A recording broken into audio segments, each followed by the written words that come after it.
titles mean things, bro. They do. They do. Know? Especially in the world that we're coming into now. But this is the catch. Titles mean things when other people give you them. Title don't mean anything when you give it to yourself. Nah. Well, yes and no. Title means nothing if you give it to yourself. Yes and no. Yes and no. The titles definitely do mean things when they're bestowed upon you, but you can take a title that you've been bestowed and spruce it up, and it'll still be just as accurate, just as valid as if it were one that were given to you. Yeah, but giving yourself a title is literally the meaning of fake it till you make it. No. So you give yourself the title until somebody else decides that you're actually that. But it has to be validated by that the works outside too world. in this industry. It has to be industry, validated by the outside world. If it's not validated by the outside world, it's not real. Fake it till you make it is a strategy that works in this industry. Yeah, fake it till you make it is saying I'm a videographer and then going and editing videos and then somebody's like, oh yeah, he's a videographer. That's how it works. Yeah, but there has to be other people involved. You giving it to yourself is worth almost nothing until somebody else confirms it. Exactly what I'm saying. It has to be confirmed. But I mean, it doesn't. The person confirming that title doesn't need to be above you. No, they don't have to be above you. They can just look. They can be below you. Yeah, he's a this, he's a that. You know, you're right. Though. Maybe they believe in the lie that you told them. You know, like it's just, hey, as I said, fake it till you make it. That I think we look at fake it till you make it as something negative, but it really could be a positive thing, because it's really about changing your mentality to be something that you're not yet. Dress for the job that you want, not the job that you have. Right.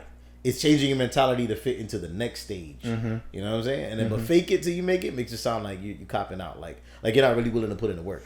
That's why fake it till you make it never really sounded good. That was only true when things were genuine. Everything's so fake now that everybody's faking it.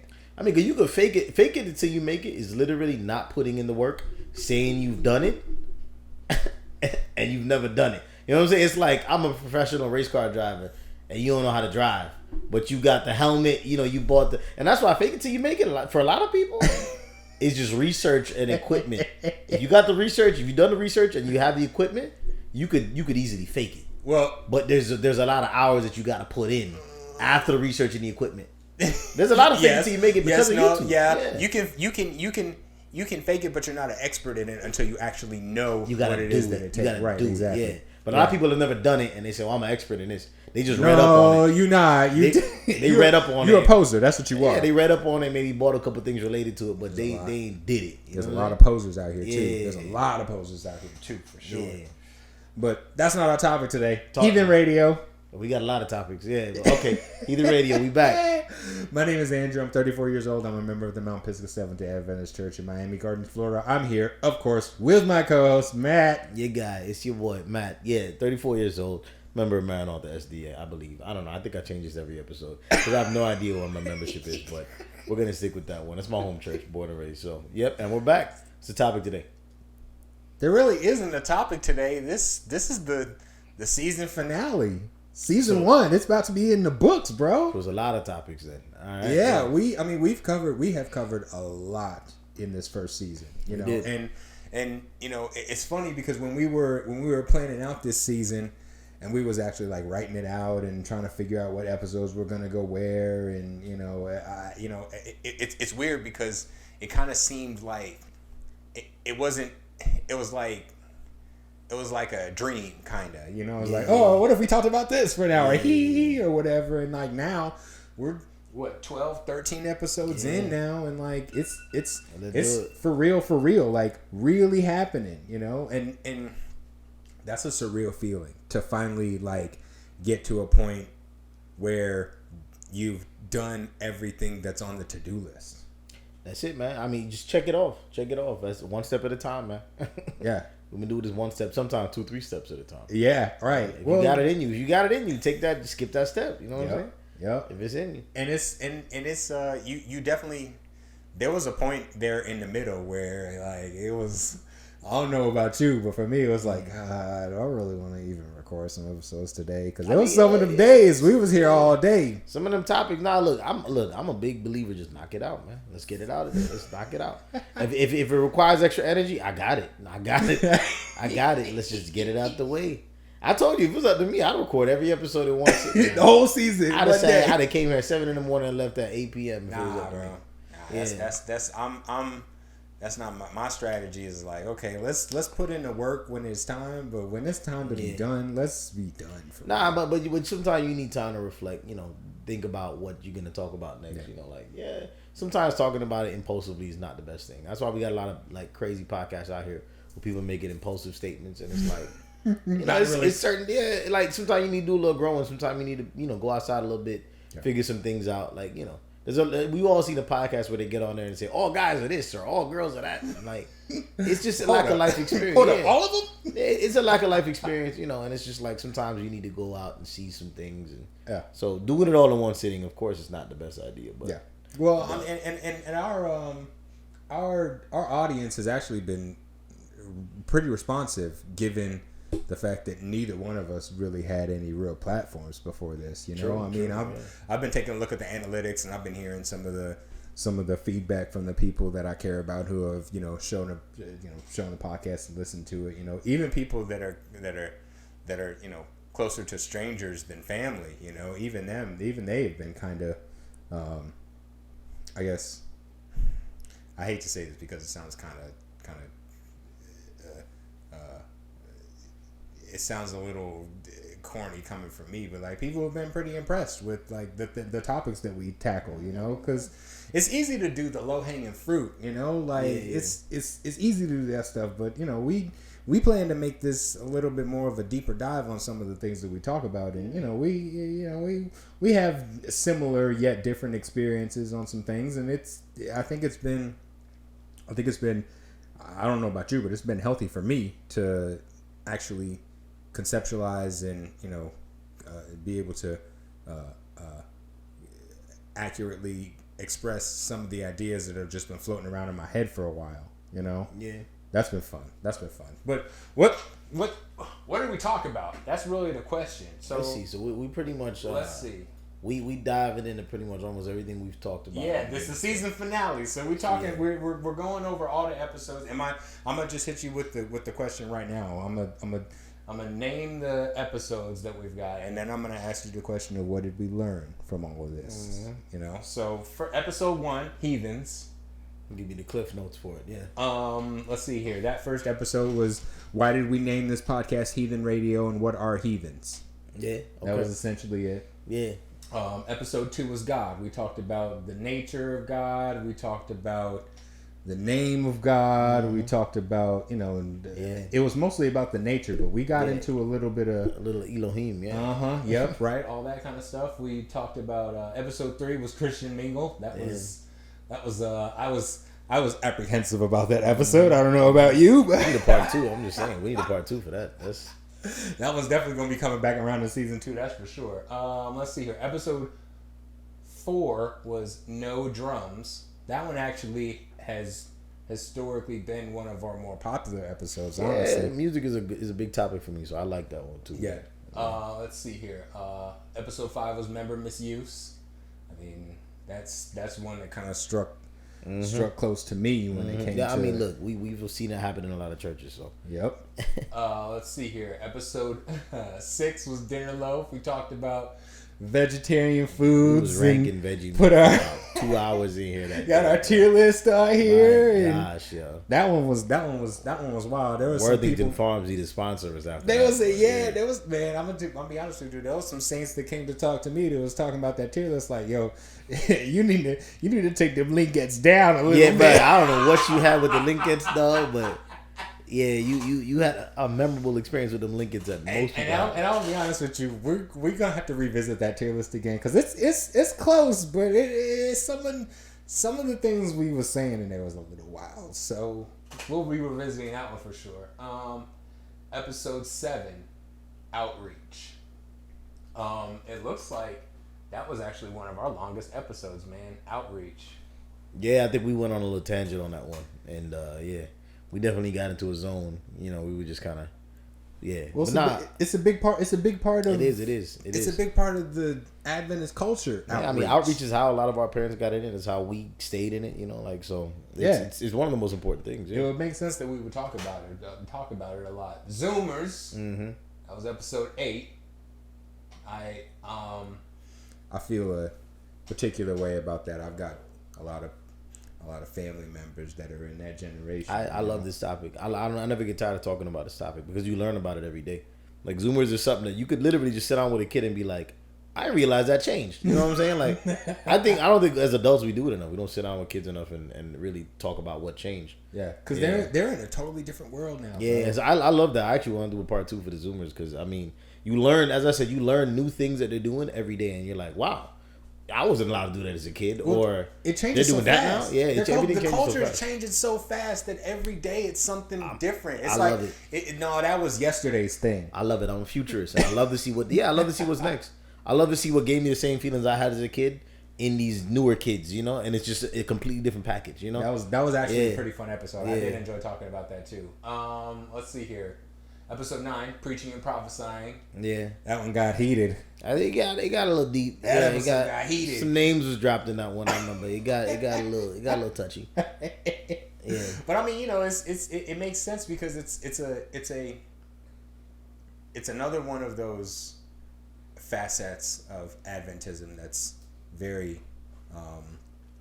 crucial to the bedrock of the know the whole 100%, everything, the whole everything, you know, 100%.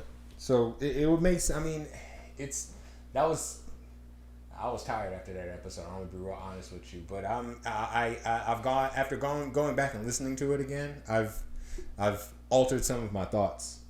Yeah, man. I mean, there's, as I said, that's why we can't shoot it in one day. Because sometimes, you go out, you might learn something and come back with a new perspective. Yeah. Let's see. Episode 10, Digital Seventh-day Adventism. We got that as DSDA. That one. That one I think was important because it's definitely changing the Adventist culture. I love it. I love the futuristic topics that I always get on these topics. Like, I love the future stuff. Like, I've never been a fan of like reflecting on the past. I don't mind reflecting on the past, but I'm always over here trying to predict the future. You know what I'm saying?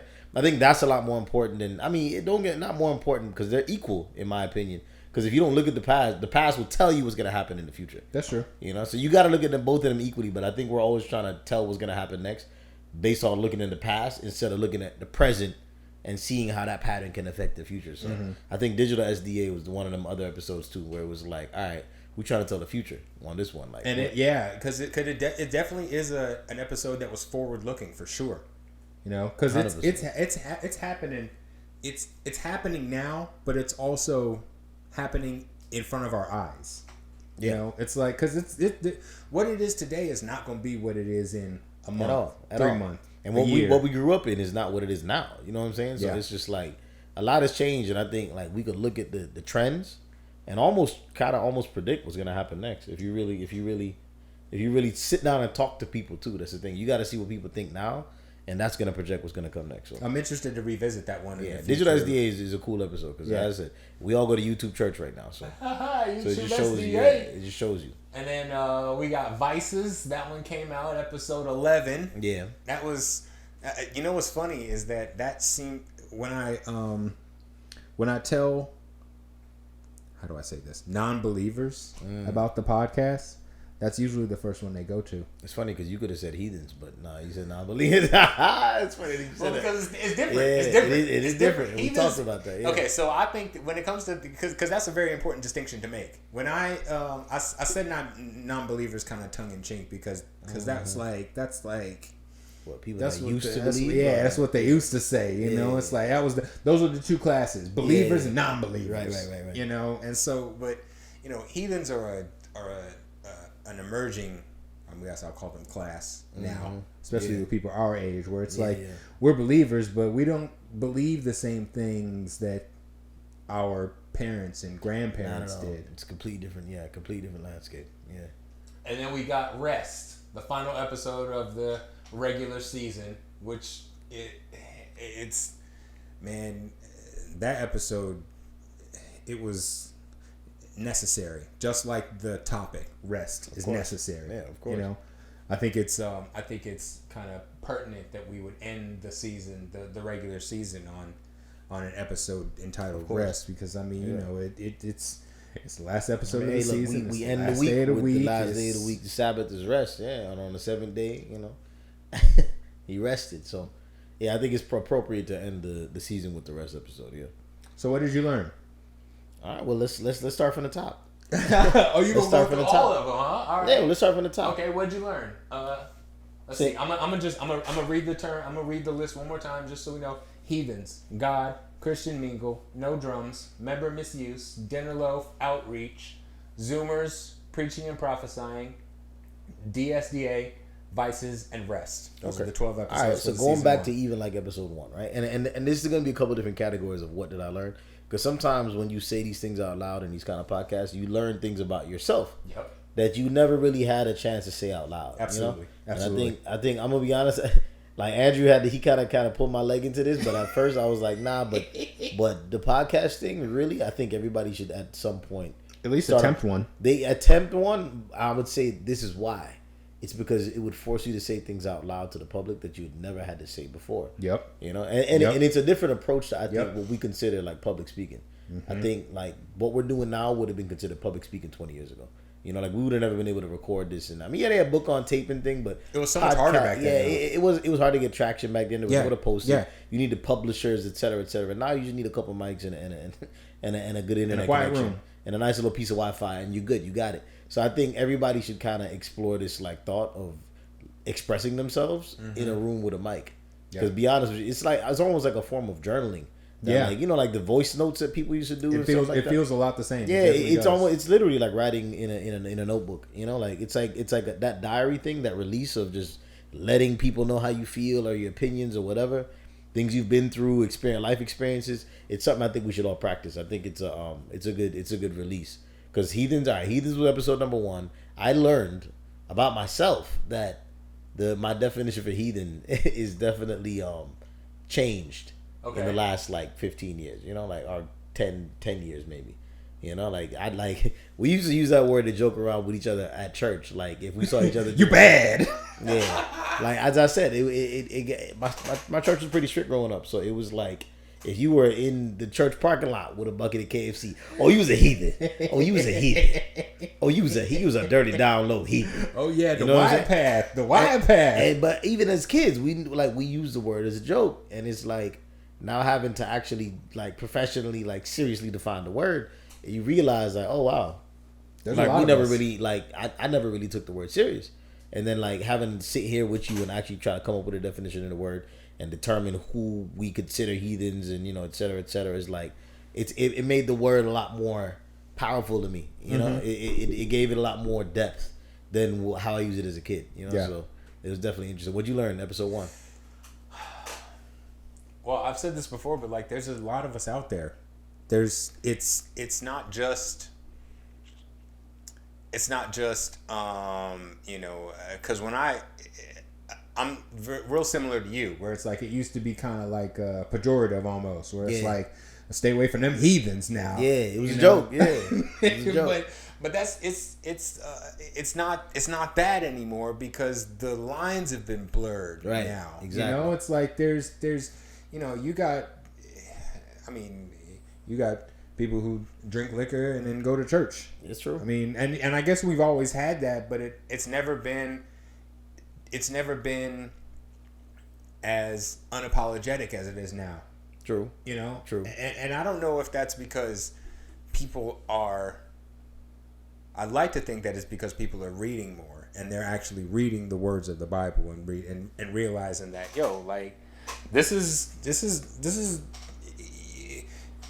a lot of the things that we were taught were not actually in the Bible. So, and I like to believe that that's where it's from, but I also part of me thinks that at the same time there are the culture that we're in now is one of very much nonchalance. You know, it's like, I'm gonna just do whatever I want to, and you can't really say anything to me. You know, So part of me enjoys the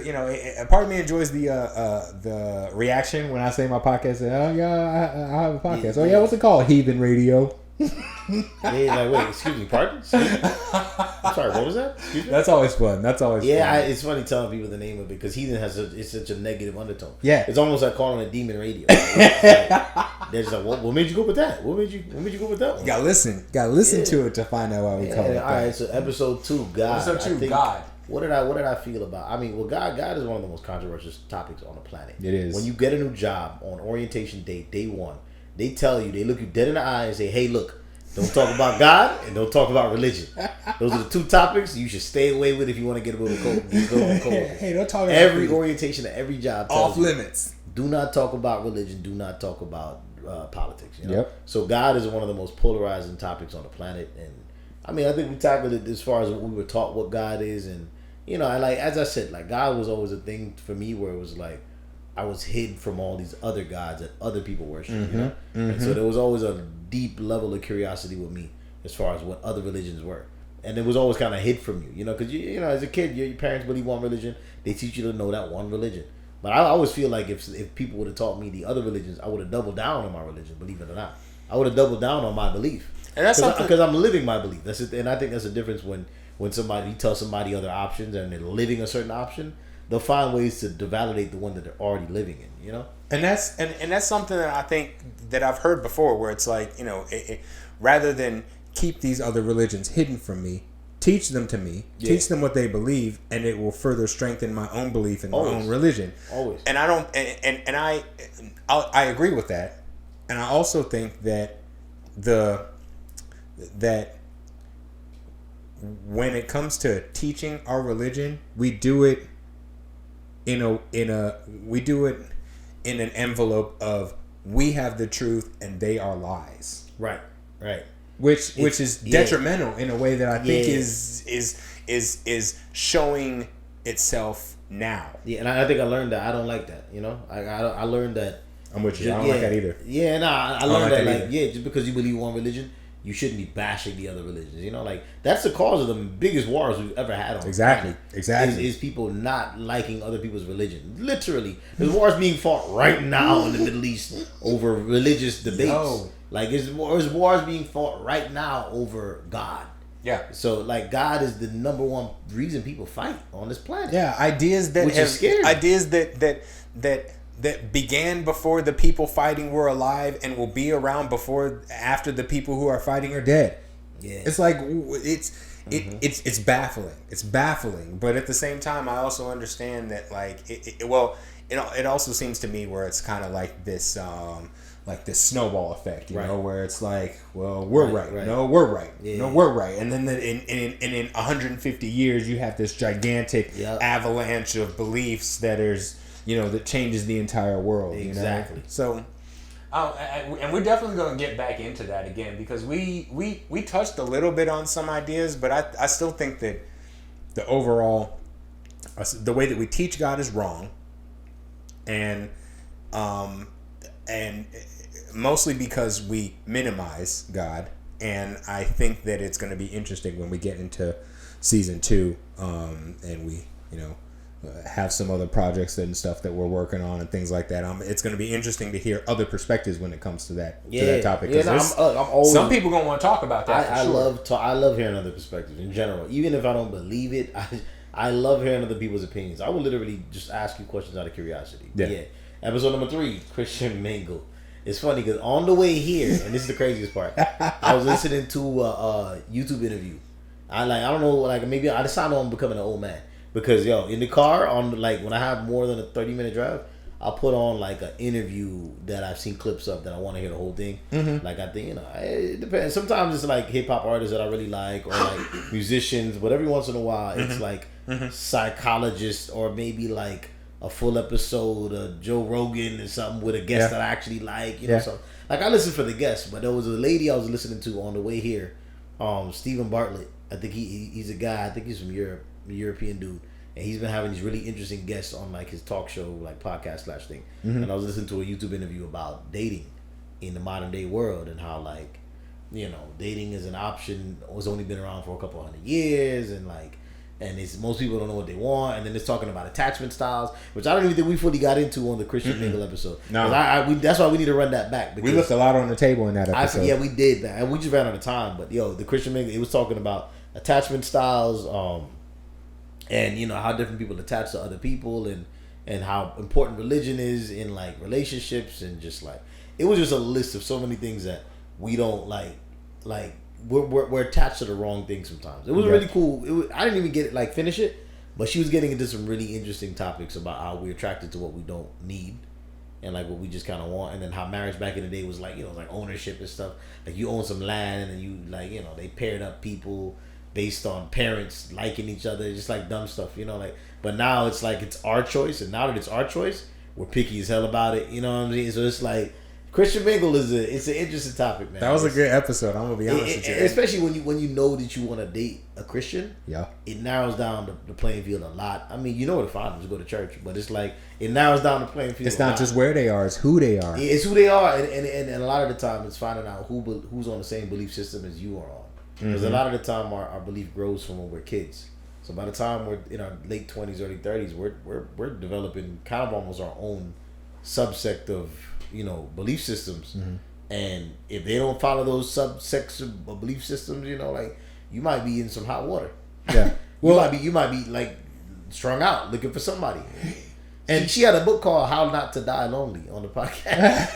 How Not to Die Alone. Oh man, and I don't, because loneliness is a big part of why people get together. Yeah, that's the thing that COVID convenience taught us, and loneliness, and just like And the thing that I learned about that episode, well, not necessarily in the episode while we were recording it, but the feedback from that episode has taught me that like it's not just us. It's like it's I think of like if the generation before us. Yeah. They're dealing with the same kind of stuff. The generation before them is dealing with the same kind of stuff, and we're all in the same dating market, but we're looking for slightly different things, and people are at different levels, and it's like this. It seems it seems like this just mad scramble to get to somebody before the music ends. Yeah, it feels like musical chairs or something. It just feels like musical chairs. It does. It feels like one of them games where like when they cut the music, you better be with somebody. You cut the music off, you better have your hand on somebody's hand, or it's too late. You lose the game. Yeah. I kind of thought before that episode, I kind of thought that was that thought was exclusive to our generation. Early 30s. Yeah. Because but it's like it's. I've seen generations of people have hard times. Like, yeah, man, it's hard on everybody. This dating market is hard on everybody. Doesn't matter your age. It doesn't matter your color. It doesn't matter your beliefs. It's hard on everybody. And I think people are, it's argument. It's we can argue about it because a lot of people are saying they refuse to settle. But then what they're looking for isn't realistic, and it's just like it's a combination of a lot of different things. Where it's like, they're looking for something that doesn't exist. And then it's just like there's things that are perfect for them in front of them, and they don't want them. And it's like I think we, if you ask me, I think we've been given too much power of choice when it comes to dating. That's definitely relationships. True. That's definitely true. There were definitely less choices in the past than there were today. I think the whole grass is greener thing has messed us up. I think we've seen too much. I think we're thinking grass is greener, and we're jumping off of things that were for us, and things that are not for us we're jumping into, et cetera, et cetera. I think we're being too picky about it. I really do. Well, we definitely. Life partner sounds crazy, but I think we are being too picky about it though. And we're definitely going to get into that in the next season. That's definitely one of the episodes that we're going to talk about next season for sure. Because like I said, we left a lot on the table when it came to that one. So we'll see. Let's see here. Episode 4, no drums. Yeah, interesting. you was passionate about this episode. Look, my family's a musical family, man. And I said my dad played the piano, my mom directed the choir. We've been in this it's arguably it's my favorite part of church was the music, always been since I was a kid. So I have a lot invested in this episode. So y'all go back and listen to it if y'all want, but I put a lot on the table. It's a good one. Yeah, it's just a lot of life experiences I've had with music in the church. Yeah, and music in the church are two of the most like music out of the church has created some of the best musicians on the planet. So it's like it's not even a trend. It's not a coincidence anymore. It's a fact that if if you're good at music, you probably, and you're black, you probably at some point you came through the Adventist church somewhere. Yeah, you came out of a church. Yeah, that's true. Well, funny. The analytics show that, bro. Statistically, it's our highest ranking episode. Yeah, you know? I mean, on almost all platforms, bro, which is crazy to me. You know, as the executive producer, I'm always looking at analytics. You know, I'm trying to see what the feel is, and like when we put that No Drums episode out there, it kind of like wavered a little bit for the first like 2 or 3 days, but after that, it just started like it. The highest played, highest ranked episode by far, far, bro. Which is which says something, I mean, it's a lot of people go to church for the music. It's a big part. It's a big part of the culture. It's a lot of people go to church for the music. I mean, like my mom, if we didn't, she would get mad if we were gonna miss the song service. She would, what's the point of going to church? Like she didn't say it like that, but you could tell she like, what we even going for if we missing the music? Like if we missing the music, like music speaks to people on a spiritual level. It's vibrations, and that's what kept me in the church without a doubt was music, 100%. So I'm really passionate about the topic. I agree with that, and I mean, I think I didn't think it was going to be as high performing as it was, but it goes to the thing that I learned from it is that it bypasses the music bypasses your conscious mind. It does. It penetrates on a subconscious level. Yeah, it does something to your spirit. Yeah. And so it would make sense, I guess, that episode would resonate with people because it's a big part. It's a big part of churches. It's huge. And it's changed so much. It's a lot. And there's a lot of cool things in that episode. I like that one. For sure. Let's see here. Member misuse, episode 5. Member misuse. This one was close to my heart for sure. Touchy topics, man. Yeah, I've seen some things, man. I don't even think I brought this up on the member misuse topic. Maybe I did. I'm not sure if I did. I have to go back and listen to it again. But my grandmother was going to church in New York, and I think she went to a small little Kojic church in Queens, and the pastor of the church would have my grandmother cook, and I don't know how much it is. Like my grandmother took out of her own pocket, or they gave her the money. And probably too much. I mean, I don't know. I'm not sure the details. I just know they had my grandmother cooking for an entire congregation. Okay, I mean, of course, no compensation. Okay, and I just I've seen people get. Thank you, used, sister. That's probably what she got. Bro, I've seen people get used and abused by the church, and I've seen people stay up sleepless nights. Yep. To do things for the churches, and I mean, and it's just written off as like, it's what you're supposed to do. God gonna bless, but it's like I don't feel like they're being appreciated. The members are being appreciated a lot, and I feel like there's so many things that they're asking for members to do that that like if any reasonable person would want to compensate somebody for doing that. Feels unfair. Any human would want to compensate a human for doing that. You know what I mean? Yeah. So it's like, I mean, the world does. That's the thing that I learned about that episode, because I mean, my family did a lot of ministry for a lot of different churches, in a lot of different ways, and so I saw firsthand how things can be taken for granted very quickly, especially in our own church, So when it comes and I'm not saying that they should have been paid in compensated, actually paid that way, but they're it seems like a institution that depends so much on generosity would be a little bit more generous. Yeah. Yeah, man. Yeah. And so that was the thing that really kind of that I guess I learned about that episode is that I'm gonna be honest with you, man. There's still a lot of bitterness in me from those days. Yeah, I mean, look, I think this is something that we should have talked about in the member misuse, because I don't know if we hit all these topics, but our parents, what we saw them go through with the church, you know what I'm saying, or what we saw other adults go through in the church, as we were kids, people getting kicked out and all that stuff, for things that sometimes they had no control over. Sometimes it was just whatever. Oops. I had to get a divorce. That used to be a thing that would get you out. You know what I'm saying? It was I mean, I don't know if I would call that misuse, but it was just it was yeah, we'll find another one. you can't do it no more because you soiled. You had a divorce, and it's like what? Like wait, what? What do you mean? How does that change this person's skill with the piano? What does that got? We gotta get a new praise team director. That's it. Yo, and it was like that too. And it's wild now to see it so flipped now, where it matters so much. Those kind of things matter so much less now. Yeah, that it kind of makes you wonder, like, did it even really matter in the first place? Yeah, a lot of it is just people flexing they power. Yeah, whoever got on the church board, whatever, my sister lady or whatever. All right, so what? Dinner loaf.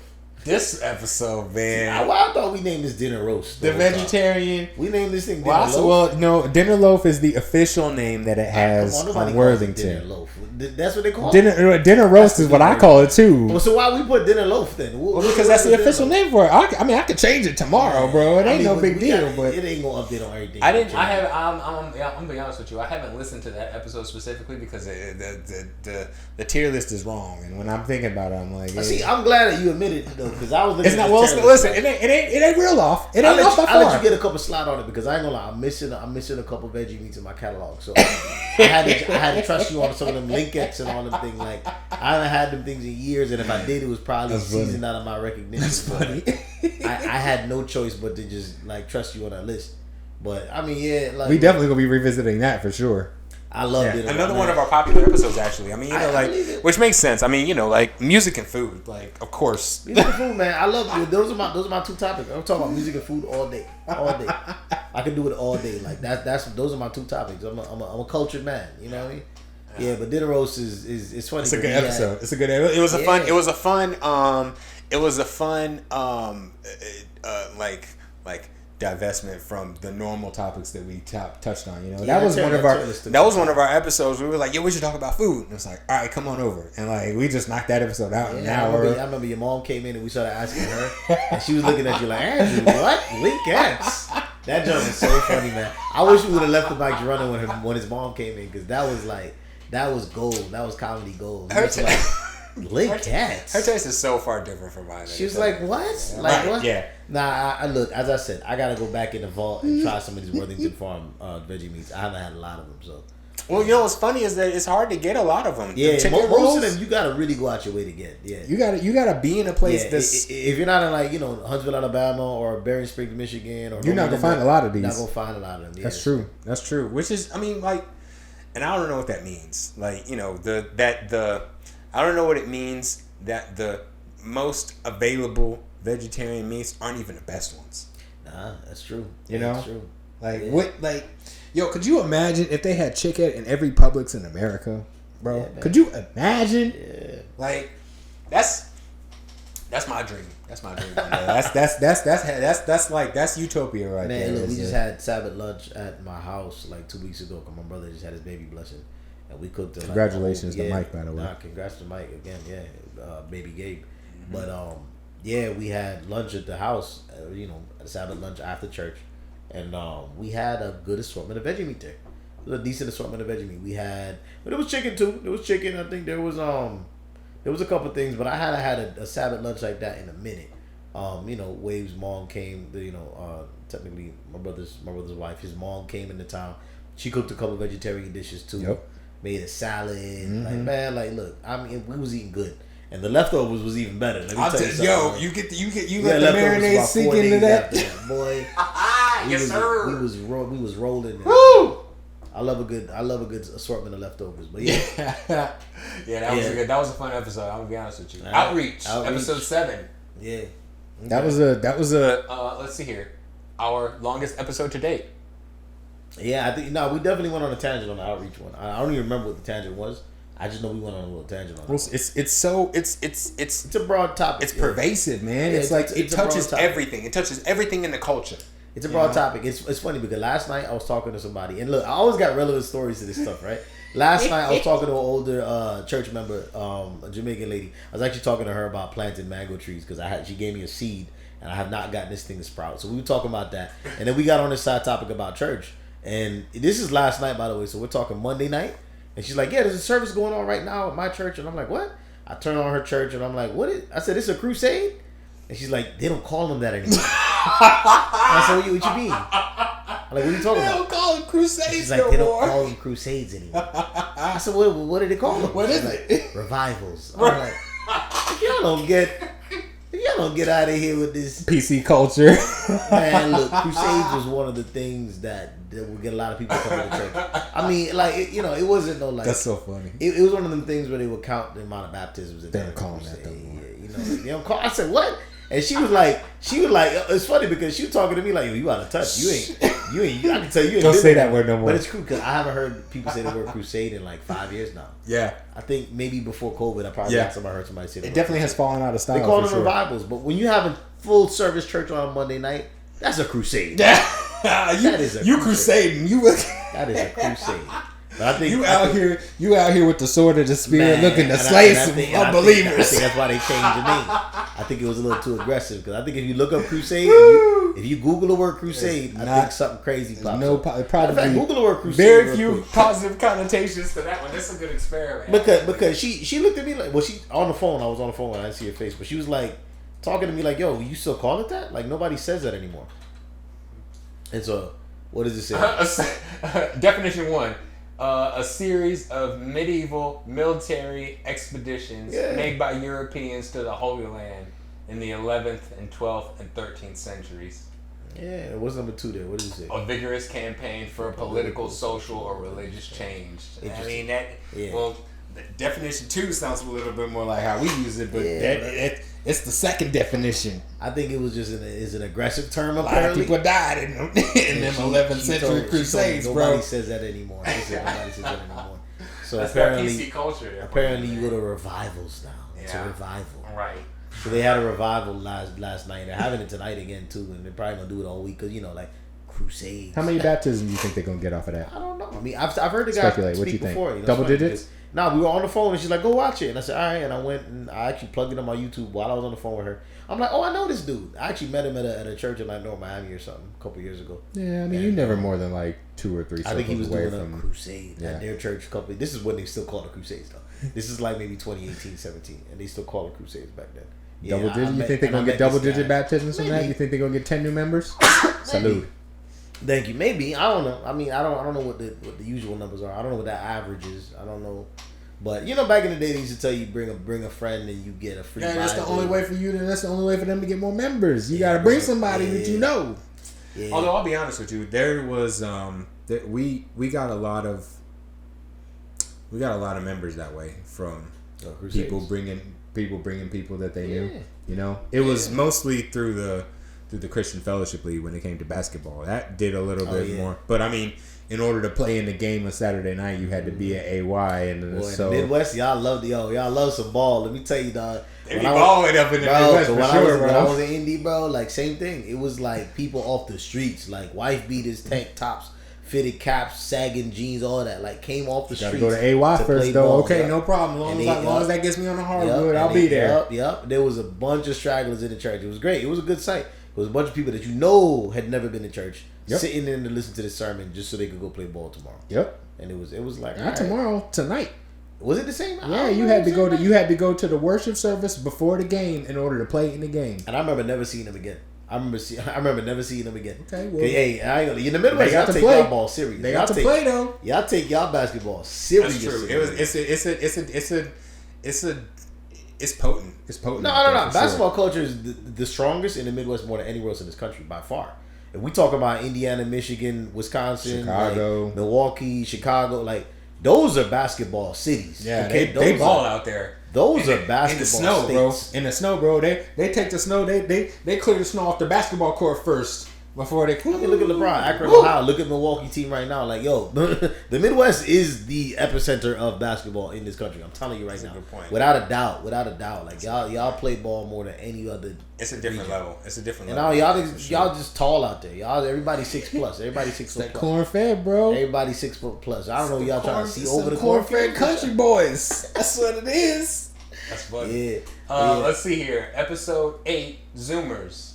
I like this episode a lot. I love it. As I said, I love talking about the future. Even if it's just guessing. Like, you just accidentally be right about the future. Mm-hmm. That's kind of what a lot of this episode was. Because it's like...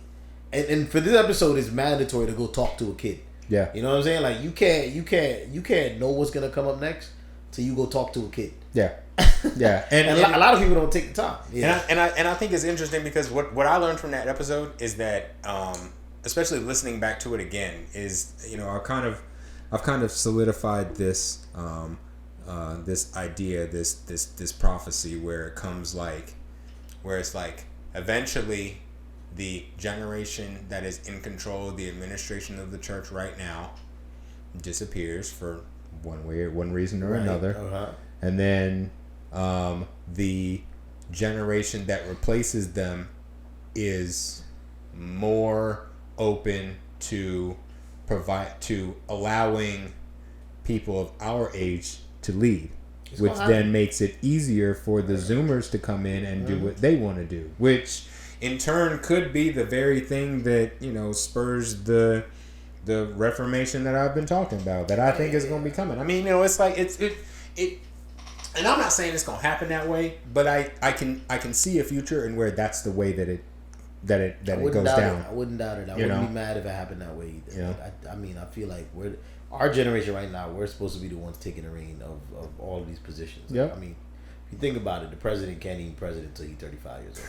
A lot of our generation is getting to that age now. And they old too. Yeah. Look at I mean, the last two presidents, their combined age was like 160 or something crazy like that. Like, you know, that goes to show me that it's not just our church. It's the larger culture in general. Yeah, it's a system. It's how the system's working right now, and it's slowly phasing itself out.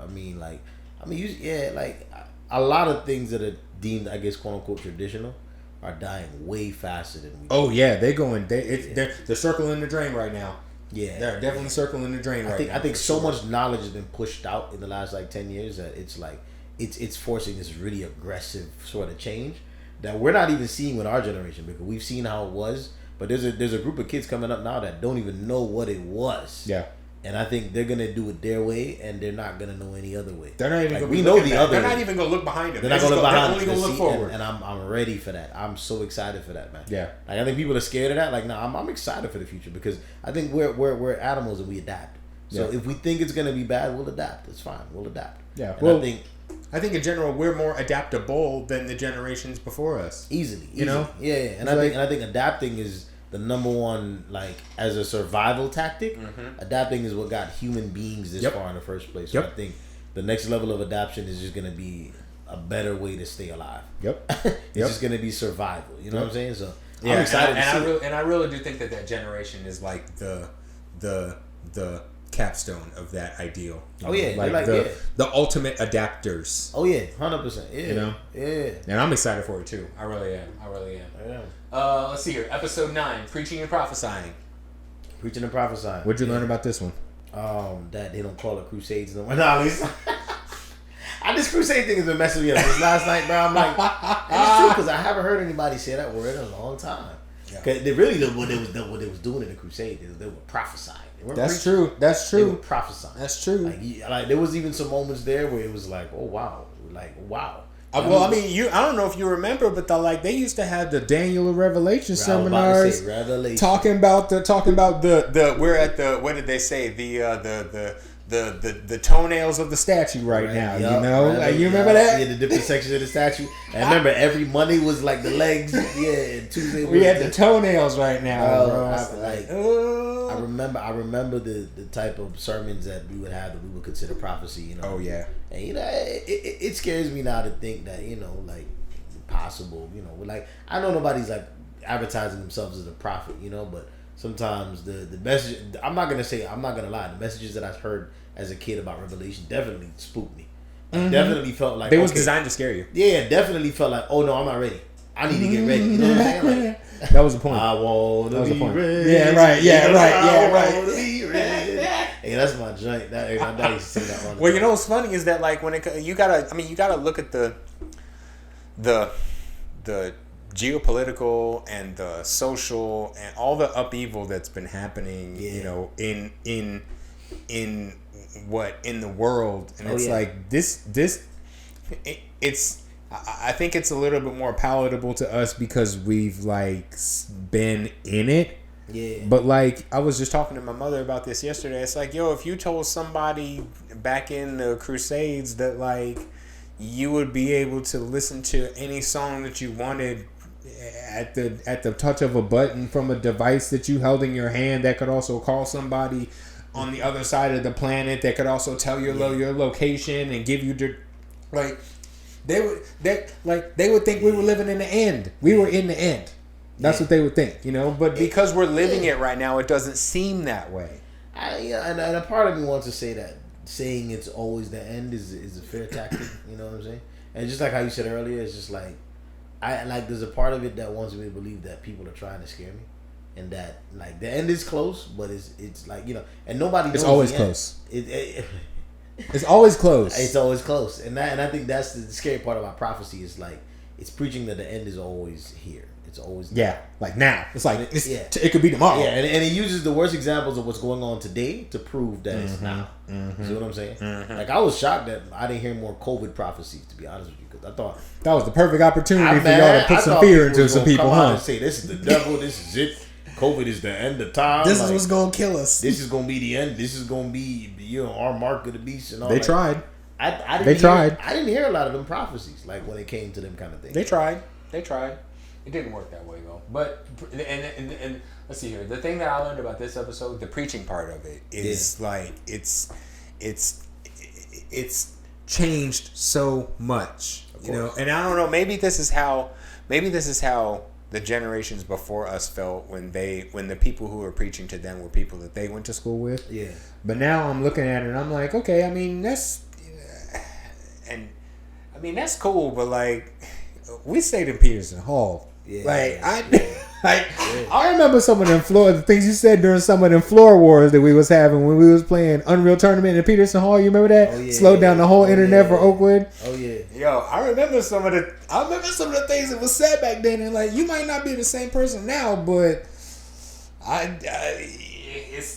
don't know. Maybe I don't know if the people in our generation felt that same kind of way, because I'm gonna be honest with you. That's a big part of some of the reason why I don't go to some of these churches nowadays is like, yo, I know you, like, and I know things change and people change, but at the same time, I'm like, let me listen to this on YouTube, in the comfort of my own home before I decide to drive half an hour to go to your church. Yeah, so these messages aren't like as potent as they used to be because everybody knows they're being live broadcast now. Like that's it. I told you a story about a childhood pastor of mine. I ain't gonna call no names, and if you listen to this broadcast, you probably know the guy.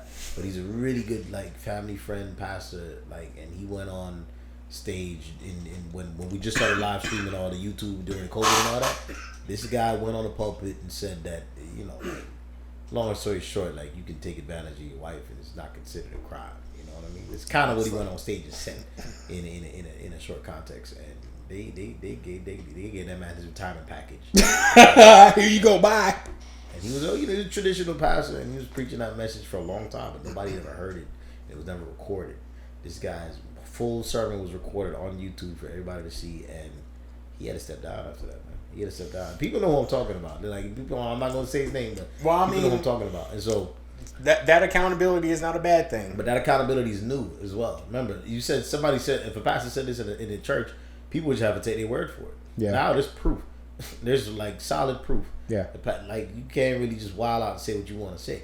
And you can't just have an impulsive moment and be like, well, this is how I feel today. You know what I'm saying? And just and think that you're going to get away with it. You could have got away with it 10 years ago. Let me tell you, church.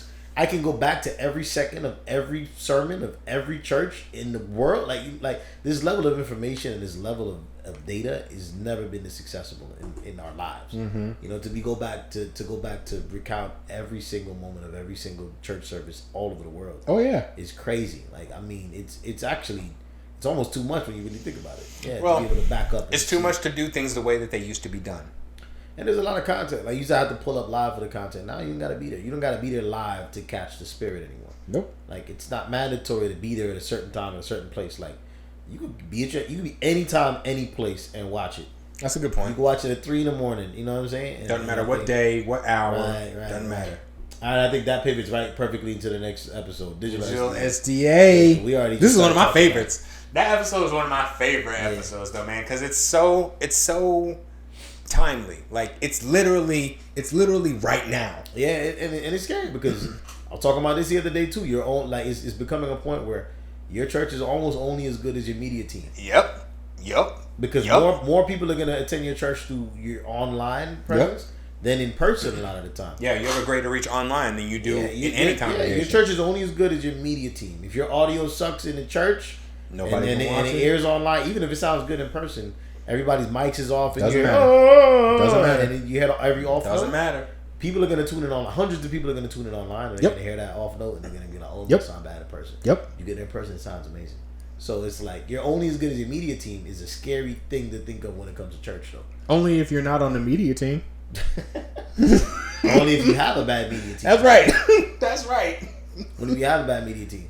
And I think I did. I think I did talk about that in that episode when I went to Vegas and I was Uber driver, and she said her son did media for a big like Christian church. Yeah, full time. They're making bread too. Full time. I'm here for that. I'm here for that. As a multimedia creative, I'm 100% here for media teams getting compensated. 100% for it. 100%. Yeah, I mean, like they're almost just as important as a pastor at this point. Like arguably, like to be honest with you. Like, because if that message doesn't get pushed out online, you're missing half of your congregation. Mm-hmm. You're not catching half of the people. So yeah.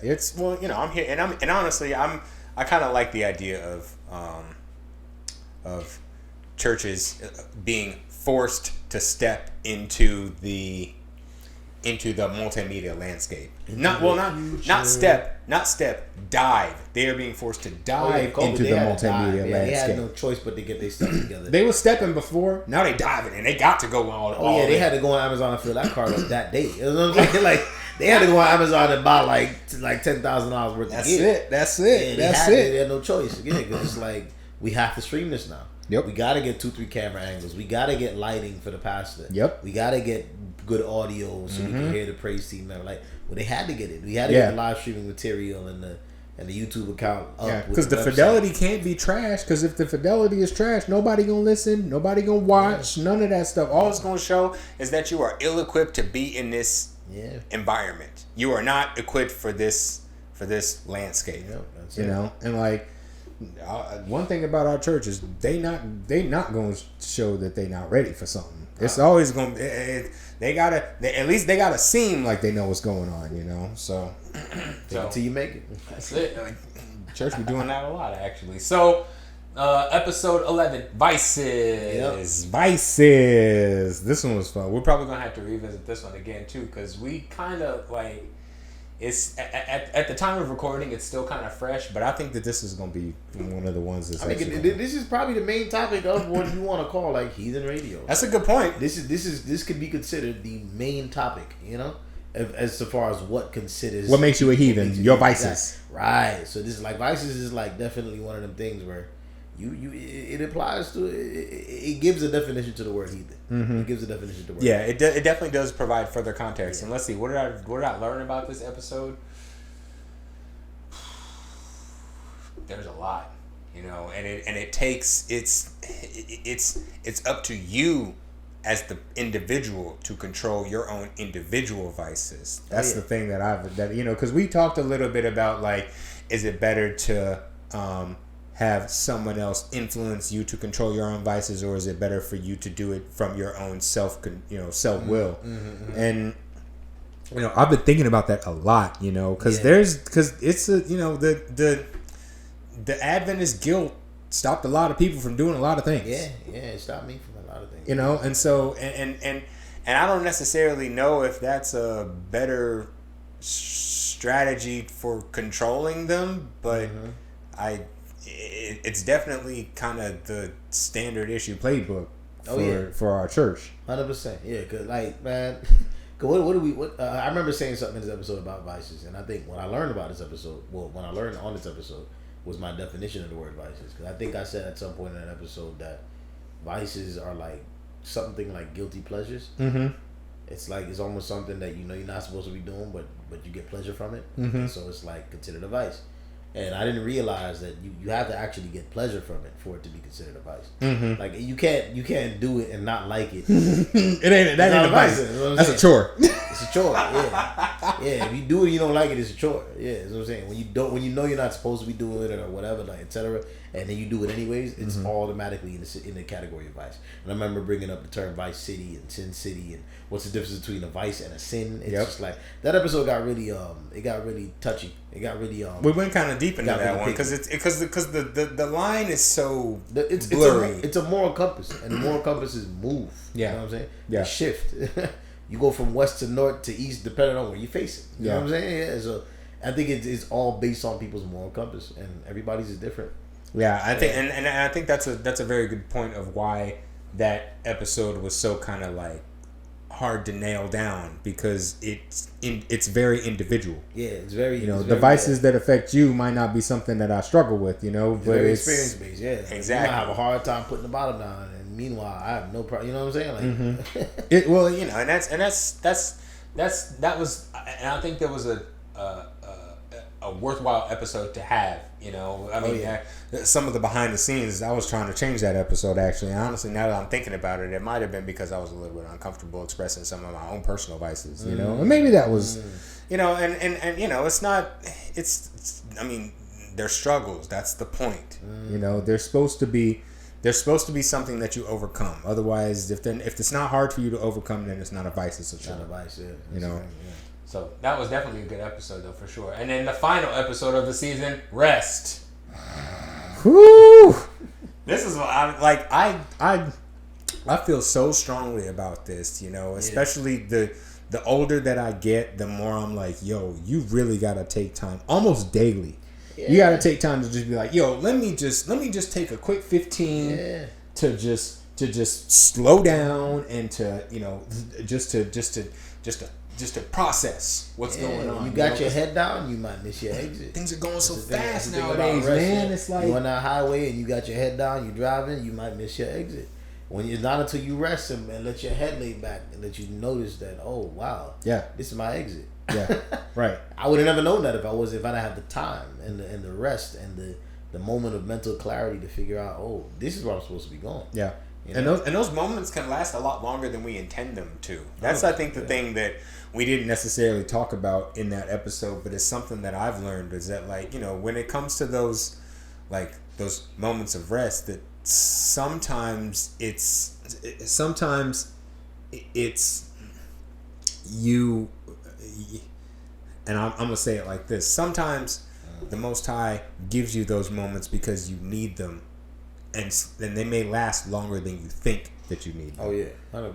Yeah. You know what I mean? And we talked about rest in the context of the Sabbath, and in in like personal physical rest, but I don't think that we necessarily touched a lot about how those like seasons of rest can come to you to like give you the perspective that you need to know what direction to take. Right, make that choice. Yeah. And I mean we might have talked a little bit about it, but that's the thing that really stuck out to me about that one, is that, like, yes, physical rest is important, and yes, it's important to have fellowship with the people that you love, and be around people, and to slow down and all that kind of stuff, but I would say it's even more important to know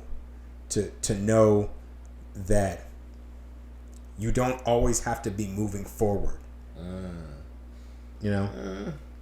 I mean, I think it's important to move forward. But yeah, I think sure. You don't have to be moving forward at full speed. I think that's a good way to put it. I mean, it don't matter if you go 1 mile an hour. Like, as long as you're moving forward, I think the goal is to move forward. But even if you take a rest stop, you know what I'm saying, to get back on the highway, like, you're not moving forward then. But it's like, all right. But it's necessary. It's necessary. It's necessary. Stretch your legs, get out the car. Like, it's necessary. Yeah. I don't think we take intentional rest enough as much as we should. I think especially when you're doing a rat race, you're trying to keep up with your bills. Like, that's really it, man. You will keep your head down, and you, as I said, you will keep your head down, and you will work, because it's the only way you're gonna survive. Mm-hmm. And it's one of the most depressing things, and it's the path that most of us end up taking at some point in our life, is head down working. We don't got time for vacation. We don't got time for the people. We got time for relationships. It's funny because that's actually the problem in Japan, is that they're working so hard that they don't even have time to go outside and have relationships with people. Like, they're like, Elon Musk said something that's kind of scary. He said that Japan is facing a possible extinction. Japanese people are facing possible extinction because of the rate of mating is declined because people are always at work. Yeah. People got time. Yeah. People got time to do it. So it's like rest is important because it allows you to balance. It's the part that balances your life. Yeah. Is the rest. Balance comes with rest. Yeah. And there's not really any other way to do it. Yeah. Yeah, and it's like I said before, it's pertinent for that to be the final episode, you know, because it's so necessary, and I think that it's a nice kind of close to this season, you know. I mean, I've enjoyed this season honestly, and I'm gonna be honest with you, I am looking forward to next season too. Because we definitely gonna do another season. I'm gonna need a little rest. Little hiatus after this season for sure, but we will definitely be back, man. So yeah. But it was good for having y'all here, man. I appreciate everybody that came in and listened to this, man. Yes, thank you to all of our listeners for sure, absolutely. Because we're really trying to get something off our chest here, and I'm just honored that you guys are here to listen. You know, I love it. Yeah. So you know what time it is. Yep. Where can people find you? At mb.j on Instagram. Yeah, man. Legend of Andrew. I'm on Instagram too. You can find us at Heathen Radio. We on Spotify. We're on Apple Podcasts.